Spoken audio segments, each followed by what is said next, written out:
मैं रोशनी Khandesh general news 24 में आप सबका स्वागत व इस्तकबाल करती हूँ। चैनल के चीफ एडिटर असलम खान की रिपोर्ट। दिनांक 17 सितंबर 2023 को राष्ट्रीय भ्रष्टाचार विरोधी समिति की ओर से भ्रष्टाचार के विरोध में न्याय हक के लिए काम करना, गौर गरीब लोगों को सामाजिक, शैक्षणिक, चिकित्सा एवं सरकारी लाभ प्राप्त करने में मदद करना, भ्रष्टाचार के खिलाफ जन जागरूक पैदा करना और जलगांव जिले में नए कार्यकर्ता पद अधिकारी नियुक्ति के लिए पद्मालय रेस्ट हाउस जलगांव में कार्यकर्ताओं की बैठक राष्ट्रीय अध्यक्ष सैयद साबिर के आदेश अनुसार आयोजित की गई थी।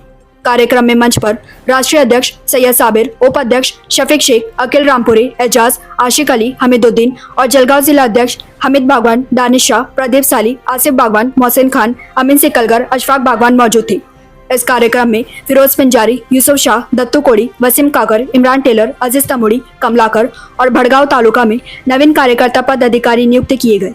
कार्यक्रम का धन्यवाद ज्ञापन दानिश शाह और आसिफ बागवान ने किया। जिंदगी का कुछ ना कुछ मियार होना चाहिए।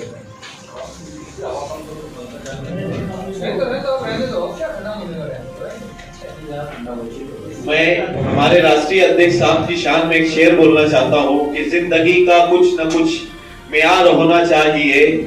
जिंदगी का कुछ न कुछ मियार होना चाहिए। आदमी को साहिब किरदार होना चाहिए और जो मिटा दे अपनी हस्ती कौम मिल्लत पे, ऐसी मेरी कौम का सरदार होना चाहिए। शुक्रिया शफी भाई। अभी सब जो बातें हो रही थी तो मेरे को लगता सभी हो गई। इसके पहले हमीद भाई ने औरंगाबाद में रात में 2-2 बजे यहाँ से एक पेशेंट भेजे और मैंने वहाँ घाटी में पूरा इलाज करा के भेजा। अभी एक महीना भर पहले हुसैन भाई आए क्या? नहीं, तो उन्होंने एक लेडीज भेजे थे, बोले यार उनका कुछ बच्ची का मसला था, बच्ची शादीशुदा थी। मैं घाटी लेके गया तो बच्ची तो मैं बोला फलानी जगह पे रुको, बोलना गाड़ी में से उतरे तो अब वो बच्ची उतरी तो ये बोलना इसलिए कि कभी कभी अपने गले में भी आ जाता। अब वो बच्ची उतरी गाड़ी में से, बस में से, मैं कार लेके रुका, वाला खाना आप जलगांव से आए क्या? हुसैन भाई ने भेजे, बोले आओ, मतलब गाड़ी में बैठो, अर्जा उधर ही, बोले तेरे गाड़ी में गई हो। तो ये बहुत खतरनाक बात है। फिर मैं हुसैन भाई को फोन लगाया, बोला भाई वो फोन है, उनको जरा बोलो कि भाई वो गाड़ी मैं नहीं बोला और उनको जो है तो तुम साथ में जाओ। तो उन्होंने फोन करने के बाद वो बेचारे अम्मा ने बोले क्यों? बोले वो हुसैन भाई तुम्हारे साहब है ना? हमारे साहब है, तुम हमारे साथ पहले। तो खैर वो 2-3 दिन औरंगाबाद में रहे, बहुत परेशानी देगा। जबकि मैं कभी मेडिकल जाता नहीं, मेरे लोग जाते हुआ काम पर। दूसरी बात, इन्हों की जब भी जरूरत पड़ी फोन कर देते, क्यों? तो हमारा दवाखाना बहुत बड़ा है। अच्छा, आगे ये बताना है कि आदमी में होशियारी बहुत जरूरी है। अब अपने लोग क्या है, होशियारी कम रखते और काम करने की कोशिश करते, वहाँ फेल हो जाते हैं। सबसे बड़ी बात ये है, होशियारी बोले तो कैसी? अब शहर के आदमी होशियार और खेड़े का आदमी जो है तो बगैर होशियार है, गलत। खेड़े का आदमी अपने से ज़्यादा होशियार है। एक मरतबा काम होने के बाद बस स्टॉप पर शहर का आदमी और खेड़े का आदमी दोनों, खेड़े का आदमी बोले तो खेत वाला, शेतकरी, दोनों बैठे हुए हैं। तो बात दोनों बैठे हुए और टाइम पास नहीं हो रहा, तो शहर वाले को सूझी कि यार मैं कुछ ना कुछ तो भी फायदा करा लो। उसने बोला यार एक काम करते, अपन तो दोनों एक ही गांव के, बस आने तो दे रहे, तो एक काम करते अपन सवाल जवाब करेंगे। अगर तुमने जवाब दे दिए तो मेरे को 500 देना और मैंने दिया तो फिर तुमने 500। खेत वाला तो बहुत पैसे वाला था। अब उसने बोला ठीक है भाई, सवाल जवाब तो करेंगे, लेकिन हमारे को सब्सिडी मिलती गवर्नमेंट से, तो तुम क्या सब्सिडी देंगे? तो बोले भाई आधी। ठीक है, बोले अब सवाल पूछो। तो अब सवाल पूछे तो सबसे पहला सवाल पूछा खेत वाले ने कि भाई आप मेरे को ये बताओ कि 2 चोंच वाला, 4 पर वाला और 3 पैर वाला ऐसा पक्षी कौन सा है? अभी शहर वाले तो बहुत होशियार थे, सोचे सोचे आखिरी में बोले भाई मैं तो नहीं बता सकता। तो उन्होंने क्या करे, 2 50 की और 4 100 की दे दिए। भाई मैं हार गया। अब बोले अब तुम बताओ। तो उसने क्या करा, 250 जेब में रखा, 250 वापिस दिया। मेरे को भी नहीं मालूम, मैं भी हार गया। तो आदमी को होशियारी होना बहुत जरूरी है। अभी एक साहब यहाँ बता रहे थे कि खाली लाइसेंस बनाते, खाली आधार कार्ड ही बनाते, लाइसेंस और आधार कार्ड नहीं है, पूरी तफसील बताने के लिए 1 हफ्ता लगेगा। तो उसमें से कुछ चीज़ छाट कर मैंने पॉम्पलेट पर इसमें बनाया अपने लेटर पैड पर, जिनको नियुक्ति पत्र देते तो उनको सब बताया, यहाँ तक कि अपन एक लोकल दवाखाना भी चालू कर सकते हैं जिसकी फीस 10 रुपये या 20 रुपये हो। तो इसी तरीके से मैं बताता हूँ, आप लोगों ने तो लेटर ले लिए, पढ़ लेंगे, तो ज़्यादा टाइम खराब नहीं करते हुए आप लोग सबसे पहले, इसके पहले भी मैं आप लोग को बोला कि आप लोग आरटीओ के लाइसेंस बनाओ, और आधार कार्ड की खास तौर से मालूमात क्यों दिया, ज्यादा लगने वाली चीज है।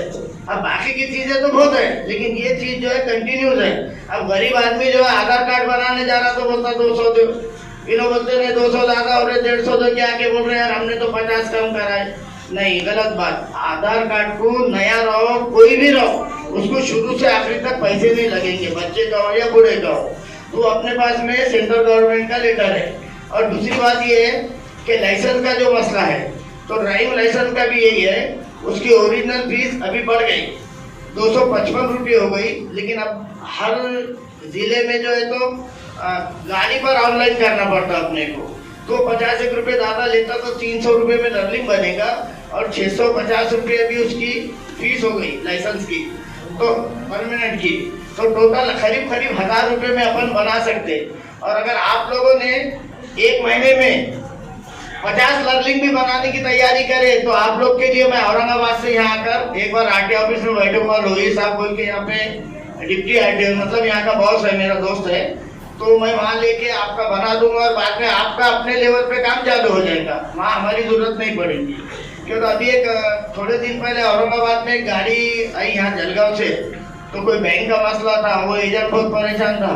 फिर मैं इनको बोला भाई एक काम करो, साहब के पास जाओ, बोला भाई औरंगाबाद के साबिर भाई ने भेजे, और वो पेपर जो है तो हमारे नाम पे करके इनके पास दो, जबकि मालिक को नहीं दे रहा हो, तो इनके पास में उसने पेपर दिया, इन्होंने फिर वो आदमी ने आके इनसे लेके गया।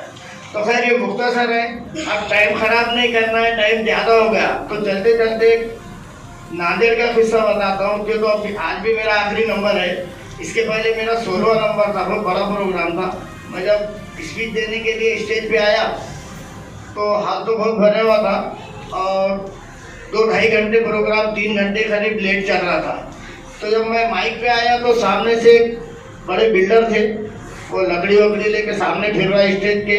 अरे मैं बोला यार तू इतना आमने सामने क्यों फिर रहा, कि मेरी सूरत खराब दिख रही है, कि मसला क्या है। तो वो बोला चाचा तुम्हारा काम करो, प्रोग्राम कौन लिया, मैं उसको ढूंढते फिर रहा हूँ। तो वैसे ही नौबत नहीं आना, इसलिए मैं अपनी जगह ले रहा हूँ, नहीं तो क्या है, 2 बाइक का नंबर लगा जो अपनी वीडियो उसमें करके दिया। और स्कूल के अंदर कई ऐसे बच्चे जहाँ पर अभी आप जाओ तो डोनेशन मांगते, लेकिन जितने भी बच्चों का मैंने एडमिशन कराया वो सब फ्री में कराया, कोई 1 रुपया किसी का नहीं। और आज भी मेरे बच्चे कोई फीस भरती नहीं, कोई एडमिशन का मेरा खुद के बच्चों को भी मैंने नहीं दिया।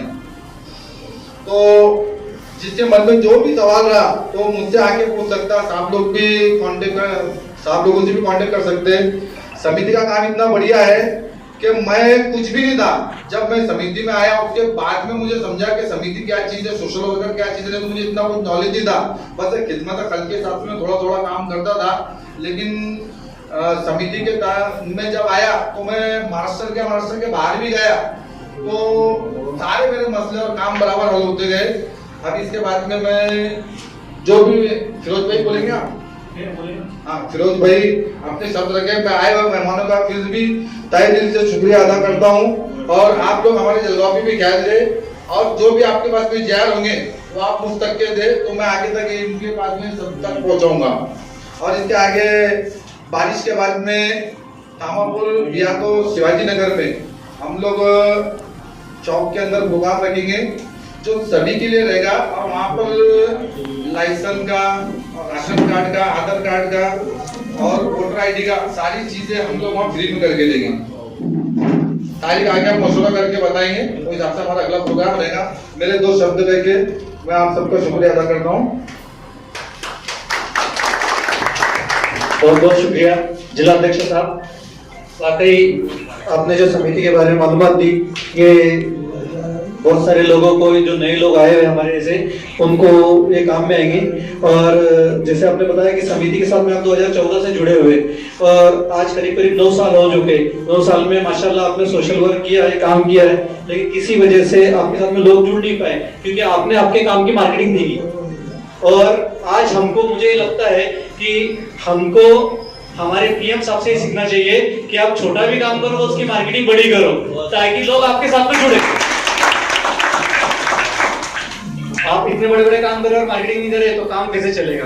तो मैं आपसे गुजारिश करूंगा कि आइंदा आप जो भी काम करें सबको साथ में रखें और मार्केटिंग ज्यादा से ज्यादा करें ताकि लोगों का काम आसान हो। इसके बाद में हमारे जिला के नवनियुक्त सचिव फिरोज भाई पिंजारी, इनसे मैं अपील करूंगा कि अपनी बात रखें। अस्सलाम वालेकुम जी। मेरा नाम फिरोज पिंजारी है। मैं पिछले 2007 से जननायक फाउंडेशन करके एक संस्था है वो चलाता हूँ। जननायक फाउंडेशन के माध्यम से तो माशाल्लाह हमने बहुत काम किए, जिसमें आरोग्य से जुड़े हुए काम हम करते हैं। मुझे याद है कि 2022 के जब कोरोना चल रहा था 21-22 में, तो साहब आए हुए थे यहाँ पे। हमने कोरोना के कई लोगों को, कोरोना में जो काढ़ा है वो मालेगांव का काढ़ा भी हमने वाटअप किया सिविल में। सुबह 7 बजे उठ के हमारे जो लोग थे जननायक फाउंडेशन के, वो सुबह 7 बजे उठ के जाते थे और काढ़ा वाटअप करते थे। लोगों से मालूमात, लोगों को प्रोत्साहित करना, उनका मनोबल बढ़ाना, लोगों को खाना खिलाना, ये सारे काम माशाल्लाह सभी ने, यहाँ पे बैठे सभी लोगों ने किए। हमने भी वो काम किए, उसका सिला तो मिला ही है। ये जो भ्रष्टाचार मिटाना है और देश को बचाना है। हमारे देश में भ्रष्टाचार अभी इतना बढ़ चुका है कि उसको मिटाना तो मुश्किल है, लेकिन हम हमारे लेवल पे क्या कर सकते हैं, हमारे आसपास में जितना भ्रष्टाचार हो रहा है हम उसको कैसे मिटा सकते हैं वो हमने कोशिश करना चाहिए। हम सबका तो भ्रष्टाचार मिटा नहीं सकते, लेकिन हमारे आजू बाजू में अगर कुछ हो रहा है, भ्रष्टाचार हो रहा है, तो उसको मिटाने के लिए हम क्या कर सकते हैं, उसके लिए हमने हमारे बड़ों से, हमारे जो अध्यक्ष है, उपाध्यक्ष है, या फिर हमको अगर जो नहीं समझ रहा है तो हमसे बड़ी लेवल के लोगों को हमसे पूछ के और उनसे उसको कैसे मिटाना है उसके लिए हम काम कर सकते हैं। आज यहाँ पे मतलब महाराष्ट्र में या जलगांव में कहीं पर भी जाओ तो भ्रष्टाचार बहुत ऊंची लेवल पे चल चुका है, जहाँ पे हमको छोटे से छोटा भी काम कराना हो तो उसके लिए पैसे की मोजनी करनी पड़ती है। हमारे जैसे लोग जो है तो हम समझदार है, इसलिए हम नहीं देते, हम कहीं ना कहीं उनसे कुछ ना कुछ लेवल पे लड़ते हैं। लेकिन जो गरीब लोग है वो नहीं दे पाते तो उनके काम भी नहीं होते। जिनके काम नहीं होते वो लोग मायूस होकर चले जाते। तो हमारा काम बनता है कि हम उन लोगों तक कैसे पहुंचे और उन लोगों को कैसे फायदा उठाया जाए, उसका हमको काम करना है। भ्रष्टाचार निर्मूलन समिति का जो काम है सिर्फ लाइसेंस बनाना या फिर आधार कार्ड बनाना नहीं है, तो हमको लोगों का जितना ज्यादा से ज्यादा फायदा हो सके वो कराना है। वो सिर्फ लाइसेंस को इसके माध्यम से नहीं, तो आरोग्य में काम करना है। आरोग्य की फील्ड में जो है बहुत सी मुसीबतें होती है, लोगों को जानकारी नहीं मिलती है। इसके अंदर जो सीएम फंड है, अपने पीएम फंड, सीएम फंड, उसके बाद में महाराष्ट्र की जो योजना है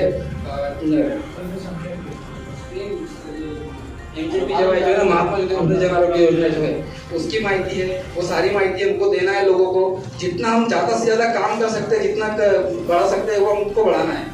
हमारे जो यहाँ पे जो लोग बैठे हैं, मैं सभी का एक बार शुक्रिया अदा करता हूँ कि वो लोग हमारे साथ में जुड़े हैं। तो दोस्तों, ये न्यूज़ चैनल हर वक्त आपकी आवाज़ को अपनी आवाज़ बनाएगा और हर खबर को सच के साथ आपके पास पहुंचाता रहेगा। हर खबर आपके पास पहुंच सके इसलिए इस चैनल को सब्सक्राइब, लाइक और शेयर ज़रूर कीजिए। फिर मुलाकात होंगी सच के साथ आपके पास नई खबर के साथ।